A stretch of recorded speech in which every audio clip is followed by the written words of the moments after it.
oppression. The guy, put this name in your Google. I want people to see who he is. His name is Emilio, Amilio Zapata, Zapa. I got him. Yeah. We got his head right here. This is DeMarcus Garvey of Mexico. Oh yeah, I made a movie about this dude. They don't like us talking about him. Let me blow him up. Click the first picture. That's the one I like with the big Garvey mustache. I got you. Let me get him out there. Let me get him. Right there. Mm-hmm. He look like Pablo S. I mean, he look like that dude. What's that one name? Not Pablo. Yeah, the other one that was working for Pablo. That they kept on arresting. The feds kept on arresting. He broke out. Not Gustavo. What's that dude name? Somebody drop in the chat. They know who I'm talking about. The one that was moving in the underground. Let me get him pulled up, right? Damn, what the hell just happened? You were just in there. Yeah, I'm like right here. I got it right here. Boom. I got a bigger hard drive on the way, so I'm gonna have this all neater. So I'm gonna have all your folders, every class we do saved up. Mm-hmm. Right, so, okay, where is it at? Boom, I got him right here. Oh yeah. So Emilio Zapata. Chapo, yeah, Chapo. That's his name. Chapo. He look like El Chapo. No, he don't look like El Chapo. Yeah, dark, darker though. You know, he got the black. He got some black in him or whatever. A dark skin. He was probably about my complexion. But listen, his name Emilio Zapata. We need to know about him. Okay, go ahead. Emilio Zapata was the freedom fighter that influenced Che Guevara. He influenced, he told Pablo Escobar what to do. Not Pablo Escobar, the famous Mexican Pancho Villa. Pancho Villa. This who gave him orders. Okay. Pancho Villa didn't like him. But the people knew that this man right here was the one with the solution to the national problem. So he got sold out by Pancho Villa for a movie career. Right. So Pancho Villa was flirting with the president of Mexico, trying to fight for liberation. And they came to him first. So they wanted him to give them Pancho Villa, and he wouldn't give them shit. Because he's looking at Pancho Villa as a valuable asset to the liberation of the people. Right. So Pancho Villa not looking at it the same way as Emilio. He's looking for self-aggrandizement. He want to be a celebrity. So when that's what ended up getting him hit by the military, because Pablo was, not Pablo, I keep calling him Pablo, but he was willing to negotiate with the El Politico, the political figures of the country that was setting up a legal fiction. Emilio Zapata was against it. Now, the thing about this, put in, go back to the search engine, because the Zapatista, Zappatista,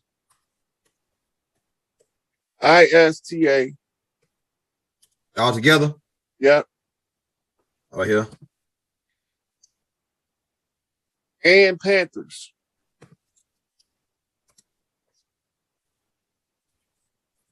This was an alliance made coming from Tupac. This black flag with the red flag. No. What it's gonna be? It's gonna say Zapatista, and it's gonna say Panthers, one union.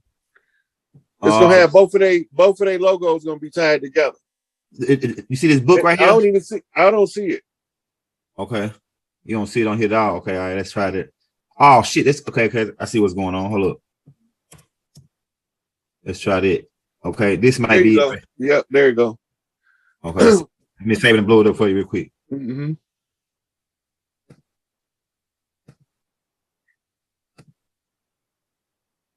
Where is it?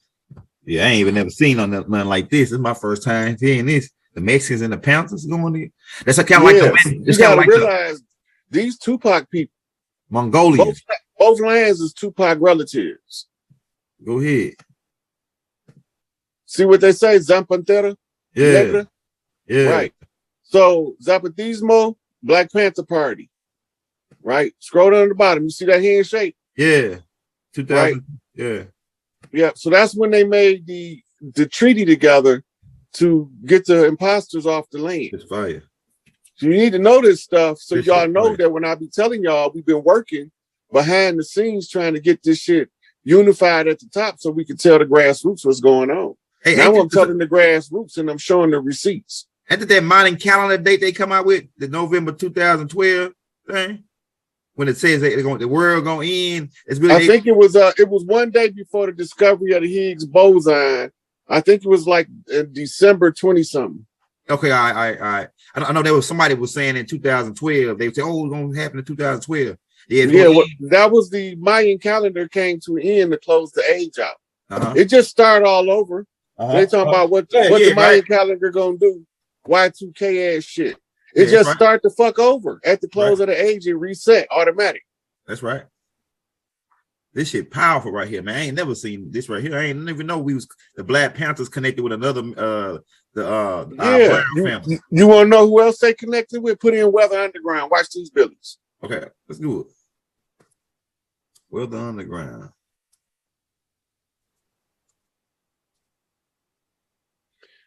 This is why I tell y'all I don't get into that skin-based shit because these motherfuckers was fighting and going to prison for us, trying to help us out of a condition.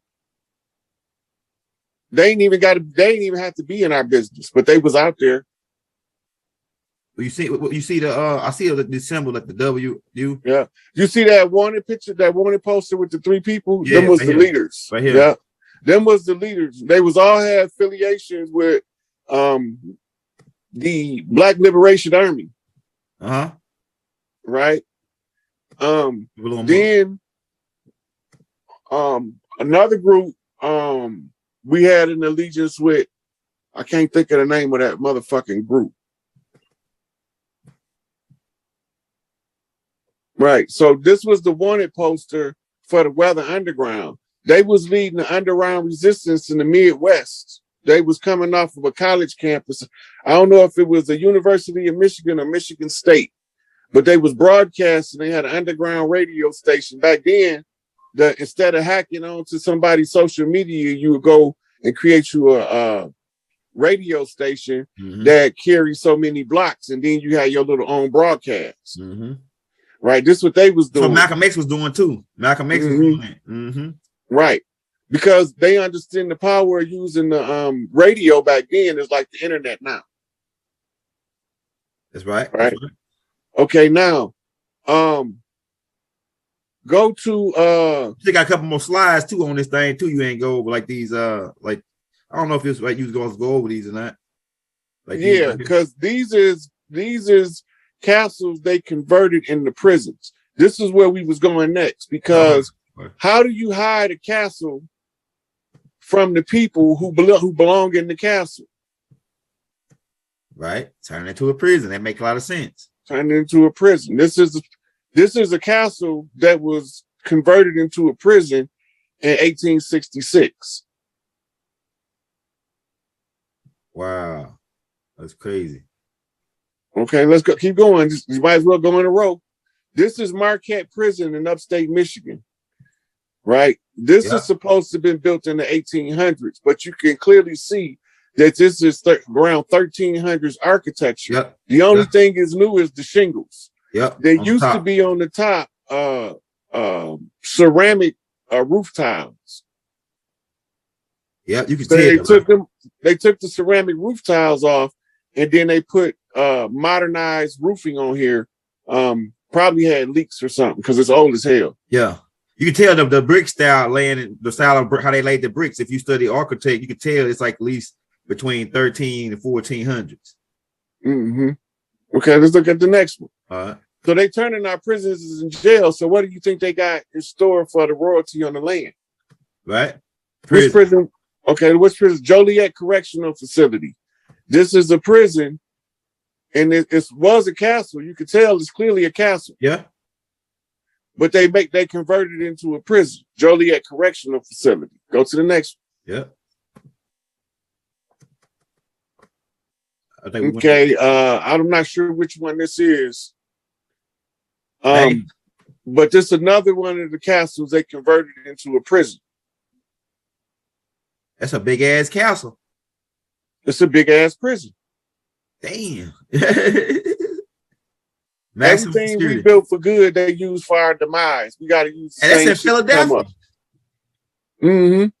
That's like our stronghold. This was a stronghold for the Moors. No, fuck the Moors ain't got nothing to do with this. What we talking about now? But wasn't no such thing as a Moor when this was going on. Okay. So the when we built this, you know, around the time we built it, it's okay. We can say natives. We can say natives for people that don't like the word. Yeah, because that's who built this shit. That's why it's no records and no slaves building none of these castles. Yeah. This right here shit is real old, man. You can't tell me this shit ain't at least. That's why conveniently look.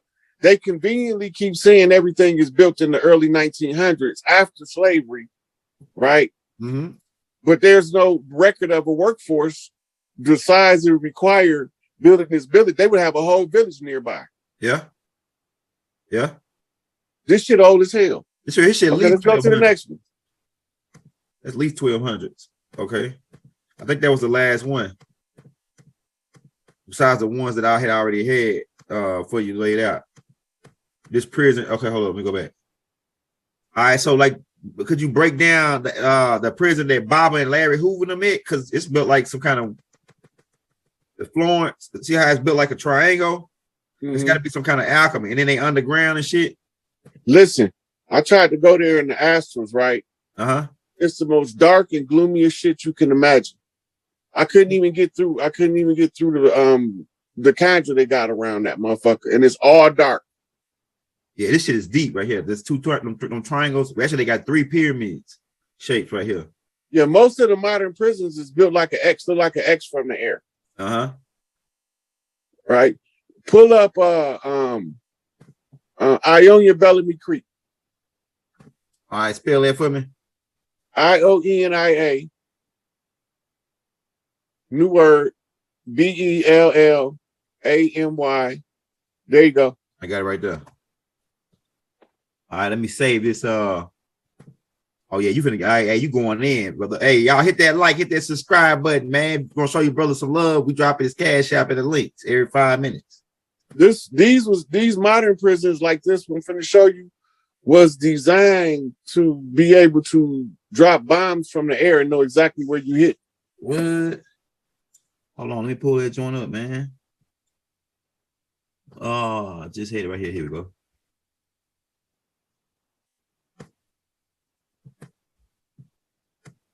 See all of them, like the ones shaped like a Y?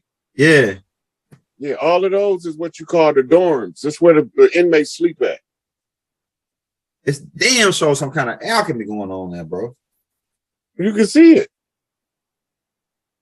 They got 4 Ys in an octagon. Then they got like a circle in the middle. It's there. It's automatic alchemy when you start drawing pentagrams. I mean, when you start drawing like your rulings. These are rulings. Mm-hmm. Listen to the word. What they trying to do to the people in there? Ruin them. Yep. Damn, that's crazy, bro. Look at this shit.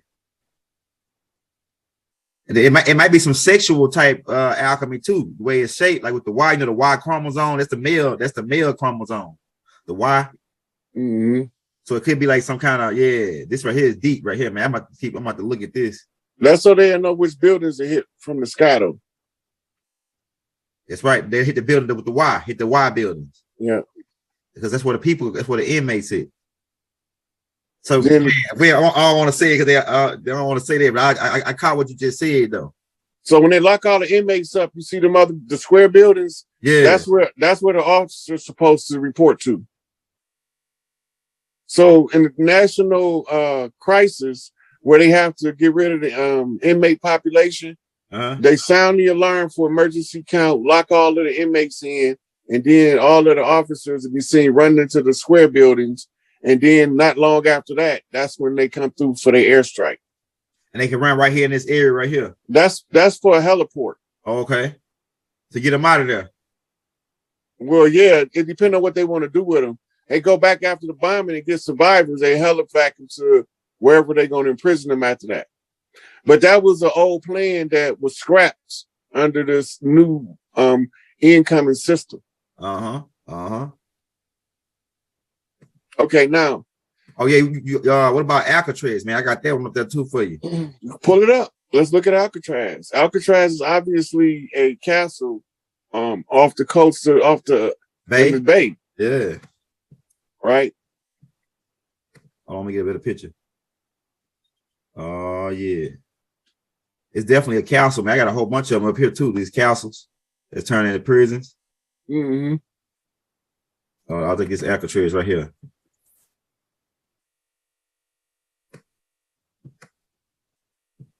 Yeah, you can tell that was a fort. It was a fort. Mm-hmm. That's what they said. They may turn the military base into a prison, but you got to remember, they're still old as fuck. Yeah. Right. So they might say it was a military base, but when did it become the military base is the question. Yeah. Because it was probably one of our castles, and we probably had this one where we boat across.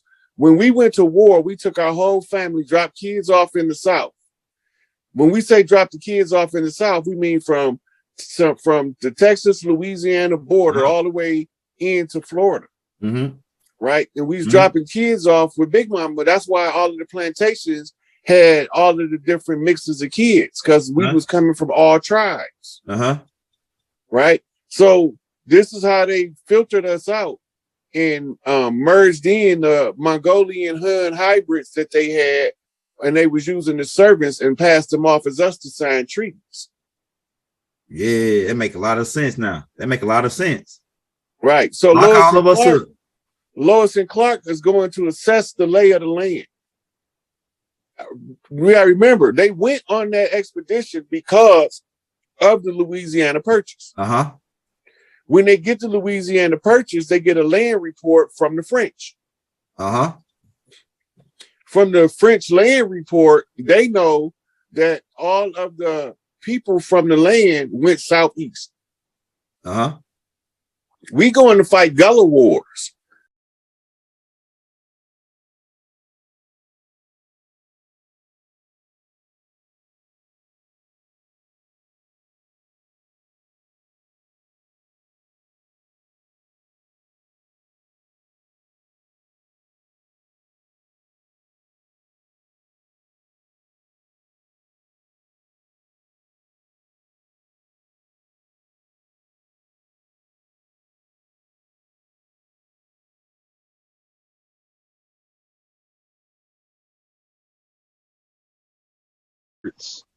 No. See, I didn't even make that connection, but that's what they do in piracy. Right. Now, this is also being told to us in the public domain with an Admiralty flag. The Admiralty flag is, right. The Admiralty flag staked on the land under salvage law of the high seas to pillage the people on the land. Who idea was it? It had to be a pirate. Who was the best pirates? The conquistadors. And who are they? I'm trying, because they in the comments dropping who it is. Conquistadors is Blackamoors and Tawny Moors, right? The Tawny Moors is the figurehead, the front of the Blackamoors. The Blackamoors don't want to be seen. So they put the Tawny Moors up to do their dirt because they relatives. Yeah, because Moors is the one who showed them how to get over here. Now, when you go back to Cortez, what's the first thing Cortez did when he got to South America? Start killing motherfuckers, right? Out the gate, that's an open declaration of war. Yeah. Who ended the war? They did. Where you find that at? You read anywhere where somebody ended the war? Nah, they ain't said it ended. Nobody said it ended. The contract was predicated up on the ceasefire. Yo, okay. Now they're starting to click. Okay, so you keep going. So now you have to go to something called the Paris Accord. The Paris Accord is known in the Moorish community as a treaty of peace and friendship. And if you look at the Paris Accord and the motivator for it, what motivated it? It was a ceasefire agreement because the British was robbing the Moors on the high seas when they was returning with wealth that they had captured over here. Oh, wow. In turn, the Moors, the conquistadors, was robbing the ships of the British when they got done robbing the other Moors. Wow. Right? All this is in the paperwork. This is actually the backstory. They were fighting each other, and they fought to a stalemate. And when you had a stalemate, in order to start over with a new chess game, you both have to see the game is over. Now we got to start with a fresh game. The fresh game is the new contract.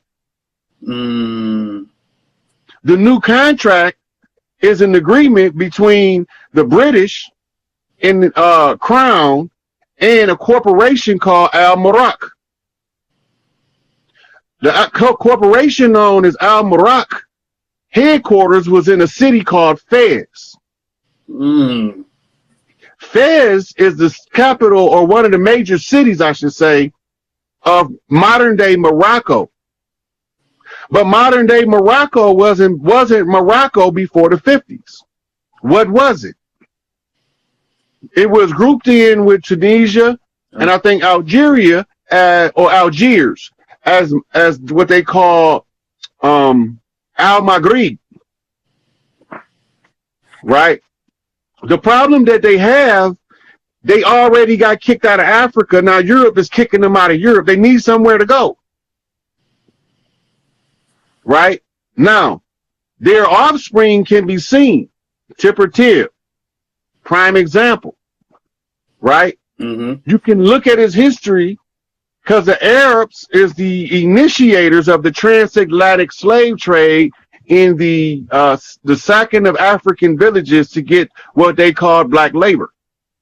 They called it black labor because anybody that's classified as a slave mean they have a debt. And debt equals slavery equals death. So you become blackened by being captured under the rules of war. Yeah. And yeah, I keep telling people we were prisoners of war. The Indians were just prisoners of war. They couldn't have killed all right.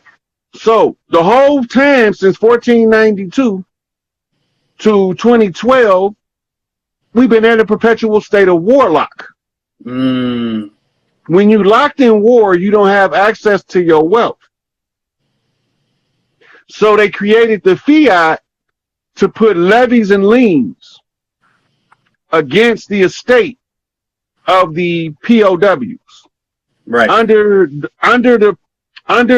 idea that they're never going to realize that they are the actual heirs to the estates that we are holding hostage. They're not going to realize that. And at the close of the age, had they not come to the realization that this they shit, they forfeit for lack of a claim. Right? Because at the close of the contract, all debts is due in the following Jubilee year, 2022. Now, is the go around with that is the fact that they didn't give proper disclosure, or would you say they gave disclosure? We were just looking in the wrong places for the disclosure. They've been telling us the whole time exactly what they was doing to us, but it was coded. We didn't know how to read the code, and that's why they had to make sure that they constantly reiterate ignorance of the law is no excuse. If you don't know the code, nigga, go learn it. That's what they didn't want us reading. Right. Now, the other reason they didn't want us reading is because if we ever figure out what a legal dictionary is, a medical dictionary, and an etymology dictionary, we are going to have the blueprint to unlocking the entire puzzle. Right? So when the leadership that's organic to the land is held indisposed, that means that they can't walk the land as free men and exercise their jurisdiction. Right? If they can't exercise the jurisdiction, they have to call forth the next available chief to look at the problem and see if he can figure it out. Hey man, I need you to come over here and look over this legal work because I'm seeing something, but I can't quite make out what I'm looking at. Right? So then we go through a series of passing the problem around to different chiefs. This goes back to Noble Drew Ali saying in the Oral Statements and Prophecies, I'm going to leave these people in power long enough for y'all to learn how to run a government. When you understand in the legalese, the deceptive language of legalese, and how it is cross-referenced with etymology, and how it is also cross-referenced with medicalese, you cross these languages, and then you unlock the colloquial language, the common language. In this case, is American English. If we was in London, it would be the Queen's English. It's a different English, but they both English. Mm-hmm. Right? Now, we don't just, the authority on what we call colloquial modern English is Noah Webster's dictionary. That's the authority. The authority for the Queen's English is the Oxford University Dictionary. Right? And the Hans Word Dictionary of Etymology is the encyclopedic dictionary set that they never want you to get your hands on. That's now you look at the price of the book. Is that the one that's crazy? Yeah, that's the one that's crazy expensive. Yeah. When you look at the price of the books, anything that will accelerate our learning and seeing the problem is priced out of our reach. We can't afford that money. Right? The average person don't have the time because they keep us occupied with trifles, with trivials. And they keep us emotionally masturbated for the ones that's righteous enough to stand up to the enemy. They gave us something called religion. So Noble Drew Ali wrote in the Circle 7 about a religious controversy. So that was my warning not to get into religious controversy with anybody because it's dogma. Mm-hmm. Which takes me to Albert Pike. Albert Pike is the one who generated the dogma for the Red Lodge, Scottish Rite, 32 Degrees, Honorary 33rd, masquerading as the founding father that we call George Washington. The real George Washington was born in Barbados. I was gonna say, the fraud is allegedly born either in Virginia or France, depending on which angle they want to send you on. He's born in both places according to their records. In France, they called him Adam Weishaupt. You know him as the founder of the Bavarian Illuminati. But when he's over here, we call him Albert Pike. Now, the pike is a fish, right? This is a code because they told the so-called Christ told his disciples, I will make you fisher of men. Right. In order to catch fish, you need hooks. So King James said, watch the letter J, because it used to be straight. Now it's a hook. Now it's got a hook. The funny thing about it is James is Ionis in its original form, Latin, but when you translate it into English, it becomes James, but the definition of it in the original language is fish. Wow. It's also the same James Jones, which is Jonas or Jonas. Jonas is like saying more than one fish. It's a plural. Right? So when you start looking at these things, you're like, wait. This is not right. This is incorrect. So then he'll say, hey, I'm going to call a couple of my brothers over here and see if they see what I'm looking at.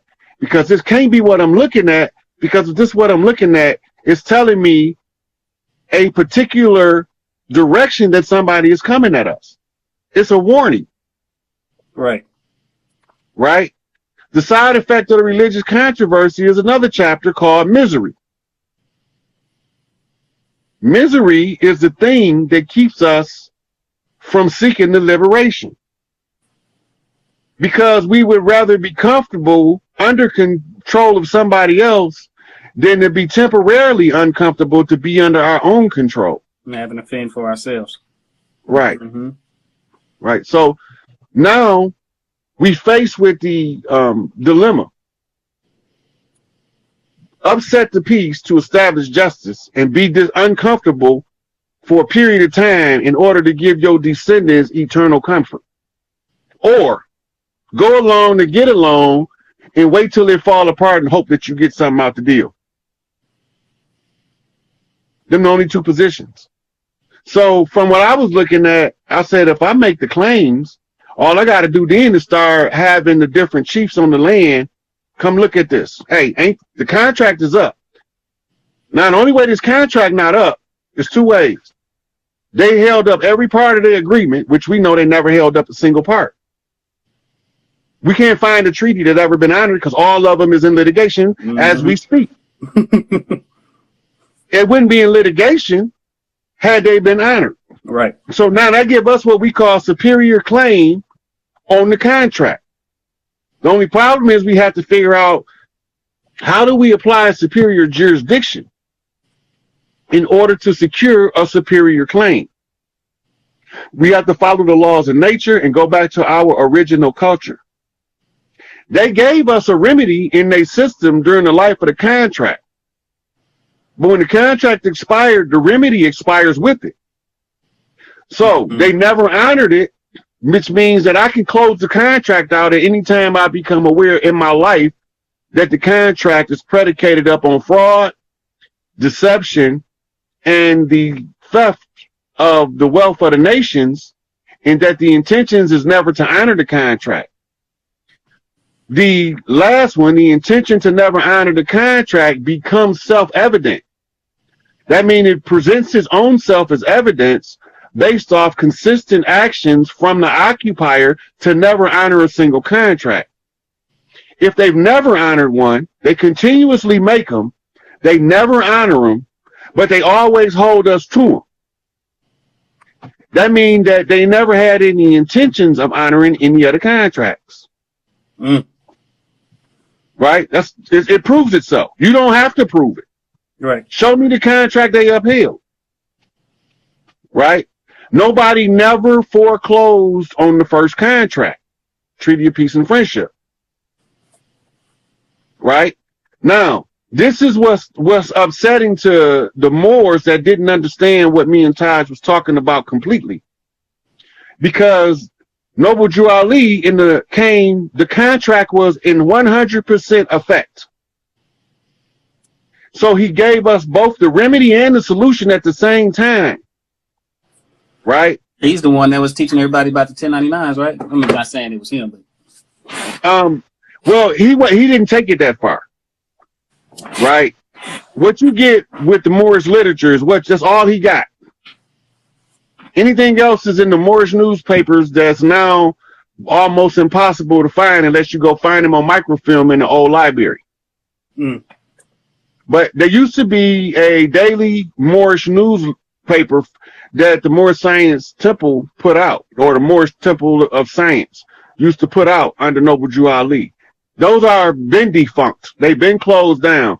There was also a group of Black Star Press had a newspaper that came out. I think his was weekly under the UNIA. In a lot of those, you still have to go to microfilm to find them, but they're there. Right? And so, but the Moorish literature is telling us how to navigate the contract until we in a position to run the government and claim the contract and overthrow the government, the imposter government. It's not our shit. Right? They holding us under admiralty jurisdiction. They holding us under salvage rights. And they listing us as the property of the landmass that crashed into their ship. The claim is preposterous on its face. They list that's right, what Malcolm was saying was the Plymouth Rock. We right. Land on Plymouth Rock. Yeah. So now, if it's ridiculous on its face, all we have to do, one of us, walk in there and say, hey, that's ridiculous. That don't even apply. Nobody did it because nobody knew it was going down. It didn't happen over here. It's called the Paris Accord because it wasn't signed over here. It was signed in Paris. Right. Now notice, in Paris, you got the Eiffel Tower. It's a homonym. The name of the city of Paris is Parthodon of Isis, or Par-Isis for short, or even shorter is Paris. That means it's the city of Isis. Right? So now when we go, that's telling us to go back and look at the Isis story. Who fell? Osiris. Osiris fell at the hands of who? Set. Just Enki and Enlil. I was just about to say that's the same exact story. Just Enki and Enlil. Right. Right? So now Horus becomes Tahuti. Because he is the firstborn of the earthborn, parthogenic son of Isis. And that's what made them call her Mary, the rebellious woman. Because she went on about her business and made a male child without consulting with the masculine figures who wanted to subjugate her and her daughters. And he would be the champion of the mother and the sisters, and be the firstborn of the earthborn, parthogenic male sons of the women of the earth.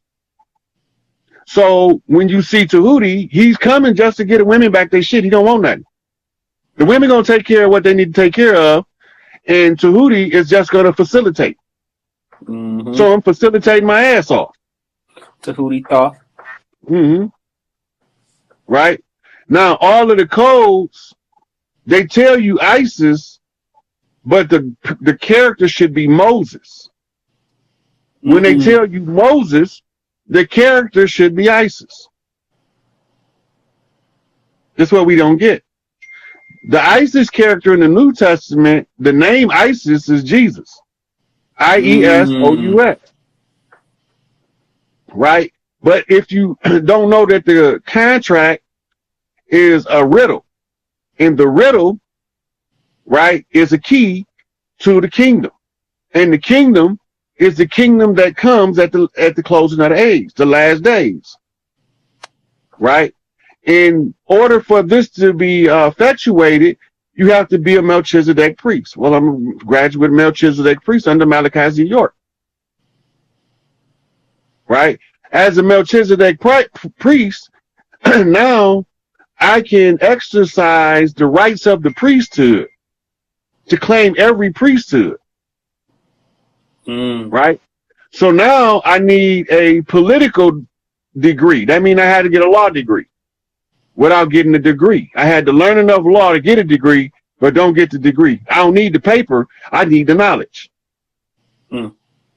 Right? Now, once I got the priest degree, and then I got the law degree, right? Now, all I need is the understanding of the workings of the tribe and the family. The leader of the family is the KNG. No vowels in there. Notice that. No I. No vowels. KNG. No vowels. Because when you transliterate it, you got to add vowels according to Grimm's Law Grammar. Now, in Grimm's Law Grammar say all vowels are interchangeable in translation and transliteration, right? So now I look at the word KNG. Most people see king. I see Congo. No vowels. So yeah, okay, gotcha. Right. So when I add the vowels in, I added two O's. Right? Kongo. Everybody else they selfish. Think about that. So all they're gonna put in there is an I. King. You ain't gonna get there because the key is the Congo key. Every landmass have a Congo. But most of us don't know this because we need to see ancient maps in order to know it. The average person is never going to see an ancient map in their lifetime. So we can't expect them to figure it out. So Big Mama going to have to pick a son, one of her boys, whose only job it is to figure this shit out. And then between Big Mama and Mama, they gonna put him in the condition where all he can do is learn the required lessons of how to read the culture to find the problem. Right. And sometimes it requires you to be put in prison for a while. What you gonna do with it? They throw you in there. You can't escape the time. It's gonna be there. Even if you escape the prison, they gonna come find you, lock you up, and give you more time on top of that, and make sure you don't escape no more. Mm-hmm. You can run on for a long time, but sooner or later they're gonna chop your ass down because you can't outrun the long arm of the law. Right. This is what they tell us. Right? So you get two options.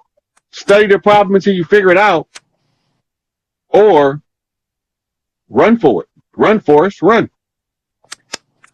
Right? And so here we are, those who don't know me and don't know how sincere I am. I want all our people to get all of their shit. I don't give a fuck about nobody else. But if they want us and they got a nickel somewhere and 2 pennies, I want them to have their nickel and 2 pennies, not because I just want them to have it. It's their shit. Mm-hmm. I think everybody got a right to their own shit that they already earned. Right? So even if they don't agree with me, I don't care. If you got something coming, I want you to get whatever the fuck you got coming. Good, bad, or indifferent. Right? So when we get done putting the statuses in the public domain, what do you mean, Rod? It's all it is this simple. You go on your social media so you can have the time, dated, and stamp. I got a funny story about that because you told me this. You put it on your page like a few months back, talking about just post this, write your name in this little blank section and put it on your IG. And I'm like, man, that shit too simple. But I do know African proverbs say he was doing that back on Facebook a minute ago. Like, no, I do not agree to this. You just putting it on public record that you don't agree to. Maybe a new law that dropped or whatever. Now, all of the women over 50, specifically those are seniors, 65 and older, need a representative in the family. That means if you about your business, right? Everybody got a sister or a cousin that know that paperwork, how to keep business stuff in order, right? The eldest female that the most of the people in the family can trace back to that's still living is the heir. All of the wealth is always coming through the motherland. Mm-hmm. But the right to reign as the alpha male comes through the fatherland. In the only way, that's why you got to have both the blood and the rights. Mm. Because before, the people without the blood stole the rights. Mm. So now you need the blood. That's what they were showing. You ever watched that show? Lovecraft Country? That's what they were showing in there, how they basically stole. They ain't had the bloods, but they stole our rights, our lands, our magic. I don't know. Now, okay, Lovecraft Country. Go to how they did it. They stole the family's grimoire. Mm. It's the family's book of life. It tells you who is who in the family. And they have clues in there how to recognize them when they come back. That's why they've been looking for the Messiah. They know where he at. Mm. The day he born, they know he being born. They already know from the stars and the alignment. Mm. Okay. Certain people born, all of the stars align in order to tell a story of who this individual will become if he makes it to maturity. That's how they kept killing the chiefs off as children. That's why they made what we call black on black crime so prevalent in the community, because they ain't allowed to kill us, but guess what? They can put us up to kill us. Mm. They can put me up to come do something to you for their benefit. As long as I don't know what I'm doing, I'm going to follow through with it because I'm a ride or die motherfucker like that. Mm-hmm. But soon as I find out, hey, wait a minute. That's my brother. Who is these niggas? Now I'm the problem. I'm the worst nigga. I questioned these niggas and nobody else was doing it. Right? I'm the problem now. So I'm not gonna participate in their games, and I step back and say I don't want no parts of it. And then all the other chiefs saying, hey, we need some help with this problem. And you just sitting there. What you gonna do? Right? Because all of the chiefs is on deck. There's nobody that's not involved in this shit. Whether you know it or you don't know it, you either part of the problem, part of the solution. There is no middle ground. You either one of the righteous or you one of the wicked. You either part of the motherfucking weak or you the motherfucking chafe. There ain't nothing in the middle. Ain't nothing in the middle. Facts, yeah. I don't give a fuck what your skin like, how tall you is, how fat you is. I don't care if your nose run all day, if you got red eyes, green eyes, blue eyes. It don't fucking matter. Right. It's only two positions on the board. The right position and the wrong position. I don't want to be on the wrong position. And anybody that's willing to be righteous in the right position, I'm all with that. I'll teach you everything you fucking want to know. And if I don't know it, because I don't know everything, but I ain't that smart as I might seem to some people. I just study harder than everybody else.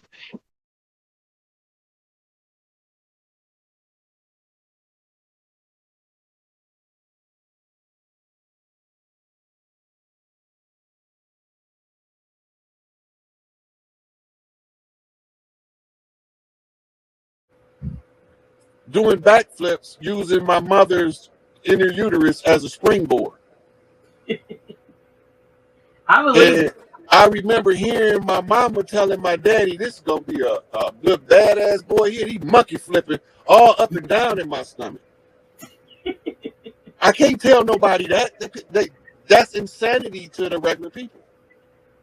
Well, you know, for a lot of people, Brother Rod, though, I used to say this even when I was still preaching, that there's a scripture that talks about, before I formed you in your mother's womb, I knew you, and I ordained you a prophet to the nations. And I think it was Jeremiah. And I always told that was just a prototype for everybody who was, before they were formed, they were known and they had an assignment that they were supposed to fill. I said, but once you make that decision and say, look, okay, I'm ready, I'm going to go down, that man, that woman come together, that spark, then I'm going to inhabit that body that's formed from that.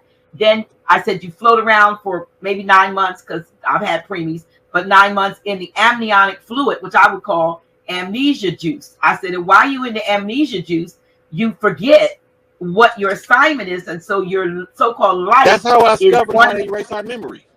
Right. So your life is one of trying to remember. He said, when you come into your kingdom, remember me, reconnect me to my purpose, to myself. And was it you who said that the lights they throw in your face are like the white that the men in black do? Right.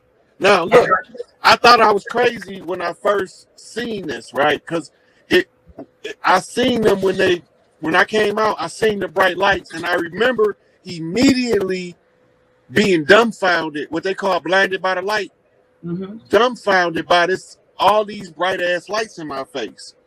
And it triggered a reaction, and it brought in all my prior births. There was no lights. When I was born before, I was always born to doulas under controlled conditions. This is the first time I was born under the rule of an enemy who was uncontrolled of the conditions, and I wasn't in the ambient lit growing up.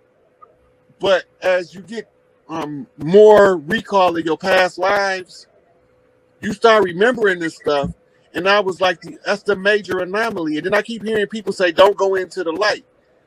And then I remember, before you born, there's no light to go into. Right? When you die, there's no light to go into.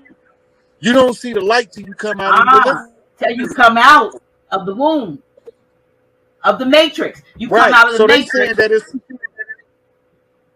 right. So when they saying don't go into the light, those are modern birthing hospital rooms. They saying abort the baby. The baby should abort itself up on birth if you see those lights, because you under the control of the enemy. But they not understanding that these lights is not part of the life-death cycle. When you really fade off, you see from a higher consciousness level everything. You're not blinded with no lights. Ain't no lights.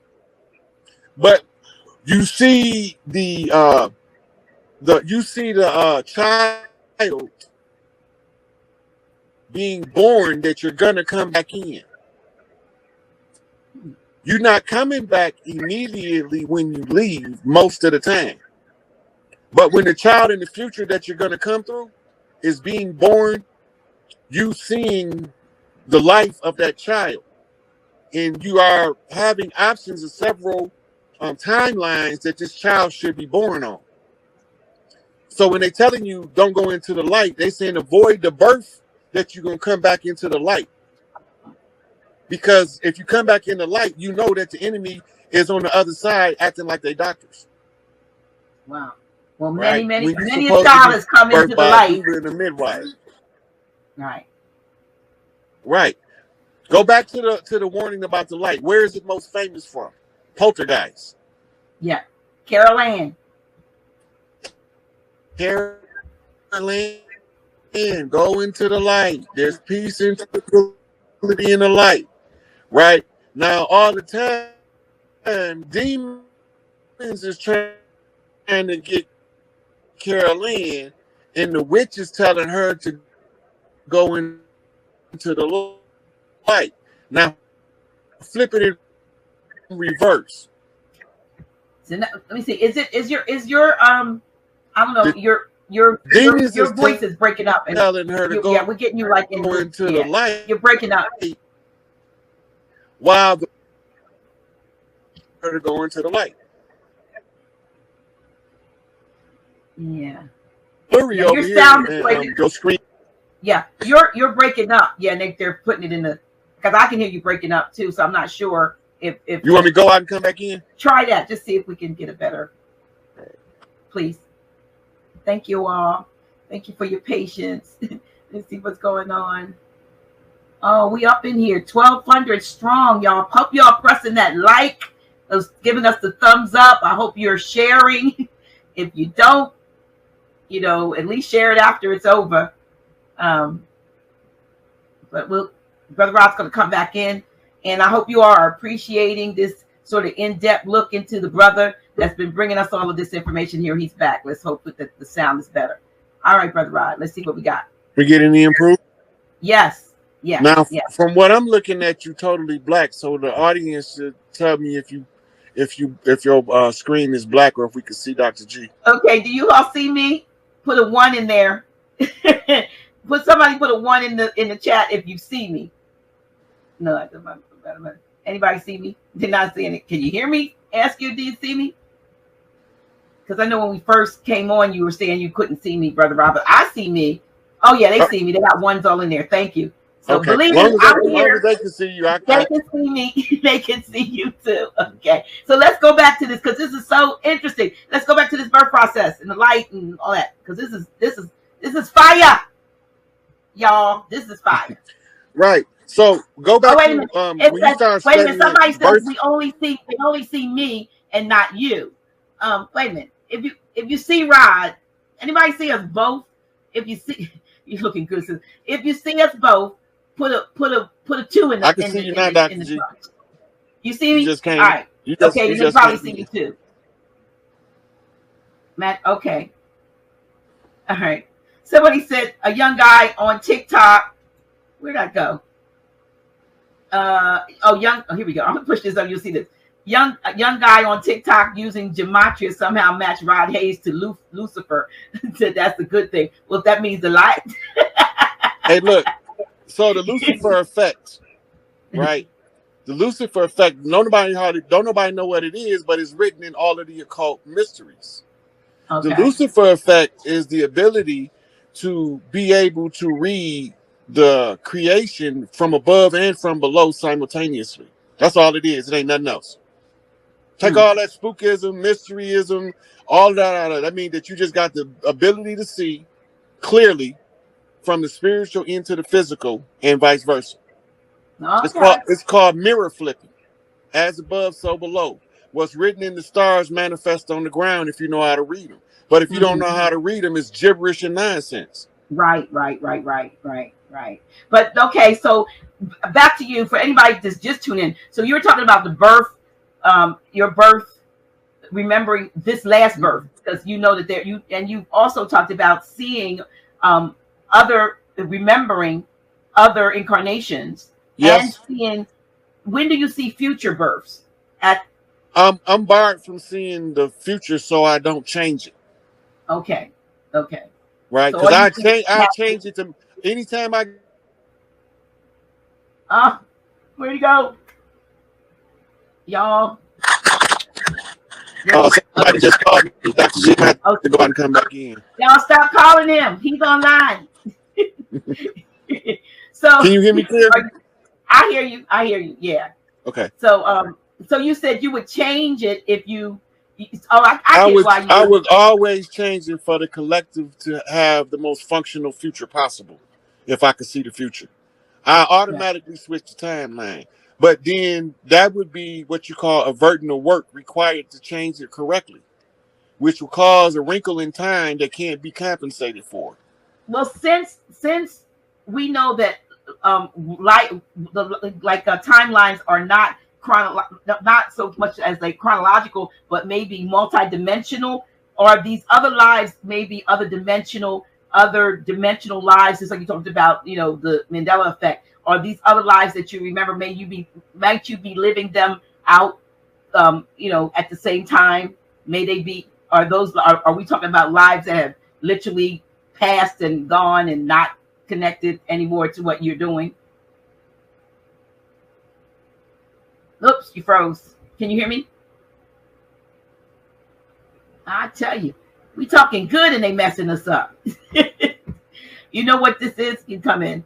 You know what this is, y'all? Because the knowledge that's being shared is to take away the spookism. It's taking away the spookism and the fear that even this kind of stuff, they don't want it to get out because they want to keep us in fear. They don't want us to be in knowing. They don't want us to be able to, you know, go boldly into whatever battles we need to go to, knowing that, you know, we are spirit, and, you know, we are souls that live forever. They want you to have that same mentality that we've been indoctrinated with in Christianity. Can you hear me, Rod? I'm just trying to fill in the space. Can you hear me? Yes, you froze, but go ahead. I'm sorry. I apologize. Go. Just trying to keep it going. Yeah. So one of my past lives being born, I remember in antebellum New Orleans being born, and the room was only lit with candles. The whole room was a whole bunch of candles. That was it. And it had a chandelier, so I know they had lighting. But the chandelier wasn't on, but it was candles all around the room. And it was an elderly, dark-skinned lady and a younger, bright Creole woman that was the doula and the birth maiden. Because you always have to have one with you in training so the knowledge can be shared most effectively by osmosis. This is why we used to use apprenticeships over job training. Because when you do an apprenticeship, you get the hands-on experience from some of the best teachers possible, the experts on the job. Mm-hmm. But when you do hands-on training, they just teach you the steps, but they don't teach you how to compensate for little intricacies that come up as problems on the job where you don't have to call a whole army of people to fix it. Right? But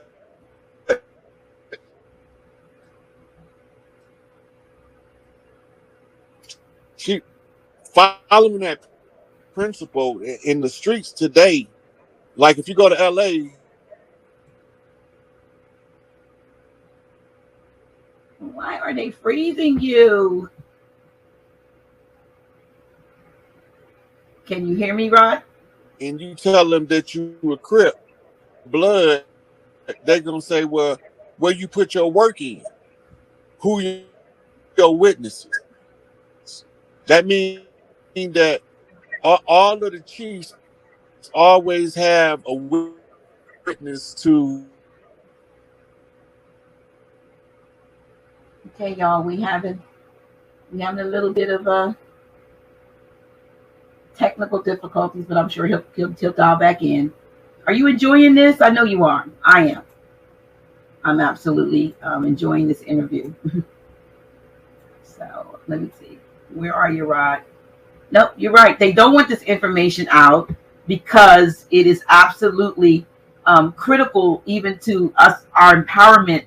For us to go to that higher level together, we have to also go to a higher level individually. And when we can get rid of the fear of, here it comes, let me get you back in.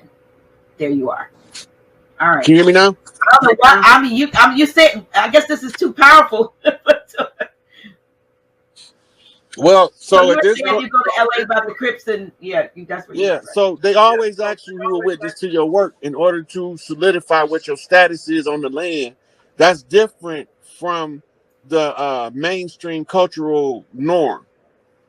So the culture that we use is somebody always have to be a witness that you about what you say you about, that you're gonna do what you say you're gonna do the way you said you was gonna do it.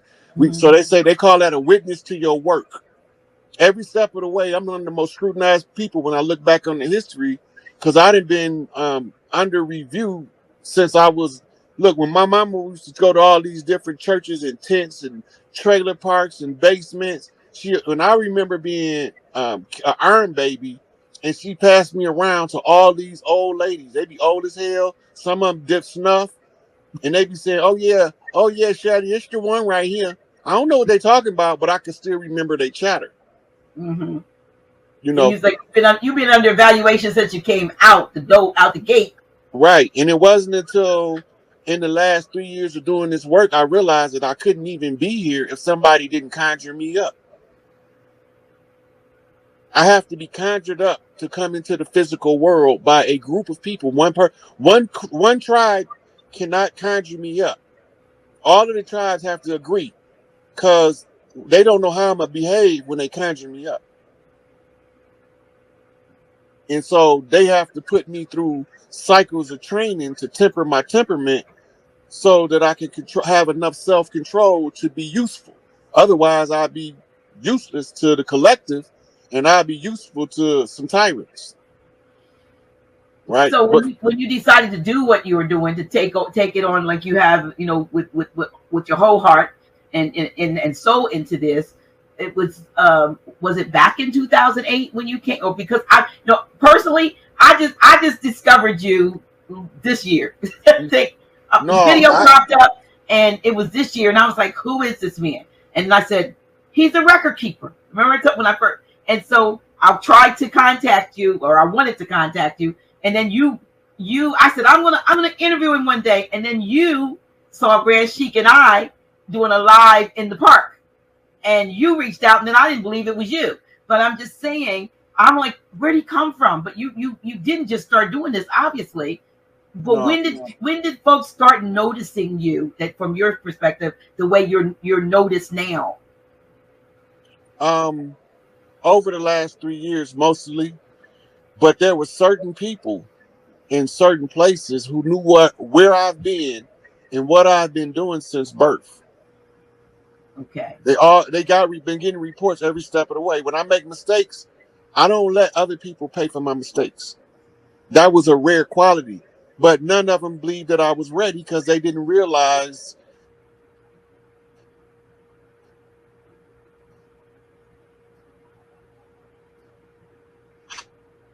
Got you blocked. I mean, break it up again. And it could be your internet. Maybe it's the speed on your phone. Can you hear me? It'll be back there, y'all. Yeah, I know why. I know why. And you would think we were saying something wrong and something crazy, but what we're saying is true. What we're saying is empowerment, and that's the problem. Where you at? You back, Rod? You were back. Can you hear me?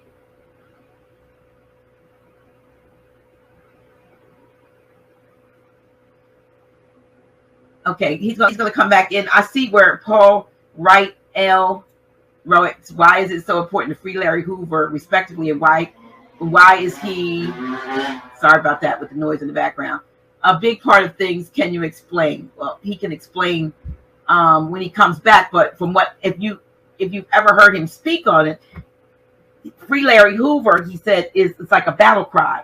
It's not just while there is importance about. Okay, let him tell you, Brother Rod. There's a question and I'm just going, even though we're talking about you, but can you explain this for those who've never heard you explain? Why is it so important to free Larry Hoover, respectively? Why is he a big part of things? Can you explain? Please explain. Yeah, I don't have no problem with that. It's not just Larry Hoover. That's what I was getting ready to say. That's a battle cry, a rallying cry. Right. So when we got the 7.4 earthquake in New Mexico, they asking me in a series of exchanges of what we call knocks to knockbacks. The Galactic Council asked me for my leader because of the work that they seen me doing. They want to know who it is that I'm up under, who is the leader of the clan that I'm in, because I made all of the successful moves to reclaim our inheritance from the enemies. So when they ask me who I follow, who is my leader, I have to give them my clan leader. I can't give them no politicians because they're not our real leaders. I can't give them none of those corporate big hats because they're not our real leaders either. I can't give them a celebrity. I have to give them somebody that's from the land organically, who walked the same path as me before me, who may not be who people want him to be, but he is who he is to us as a people. The same way the free Larry Hoover, it also equally applies to Assata Shakur, the one formerly known as H. Rat Brown, Malachi Z. York, Chief Malik Angel Bay, formerly known as Jeff Ford, Black Peace Stone Nation, Stan Tukey Williams, who we believed was put to death, but was actually put in cryostasis at Area 51. The only person that I would accept that wasn't one of us, that was one of us that was seen in the public on a regular basis was Farrakhan. Because when I did the science to trace back who the matriarch was, I ended up with Mother Khadijah. Using the rules of the land applied on the things that's operating on the land, I have to find the highest ranked matriarch in order to know how to restore our people. If we can't find her, then we don't know how to read the signs effectively enough to know the difference between the imposters on the land and our own people. Well, I clearly seen who she was. Farrakhan has the evidence and the verification proof, and he already presented it, and it's already been verified that all of the stuff that I said was accurate. So when they asked me for my leader, the only person I can give them, being that ever since I was, all of my cousins in my age group that I grew up with from in Chicago, I didn't live in these three cities. Is Grand Rapids, Michigan, Chicago, Illinois, one spot, and learn the culture. The culture is all across the land, but you have to be exposed for a period of time to be able to assimilate this piece. Also, before I went to prison, I lived in Mississippi. I lived in Memphis, Tennessee, Knoxville, Tennessee. I lived in Seaford, Delaware. I lived in Newark, New Jersey, New York, right?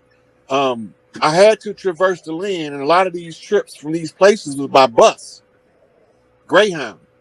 So here I am, riding a Greyhound across the land and surveying the land, right?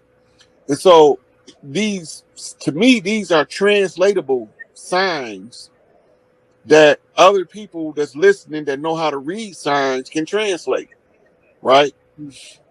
And so when they ask why is Larry Hoover relevant to our struggle, is because he was taken from us, a leader that we picked on the land ourselves. The government didn't pick Larry Hoover for the people. The people picked Larry Hoover, and the government rejected him and rebelled against the choice of the people. The same with Chief Malik Angel Bay, right? And it's a whole list of leaders in our communities that was being picked by the people that was ruthlessly hunted down by a government operation called COINTELPRO, right? COINTELPRO is short for Counterintelligence Program, and the goal was to stop anybody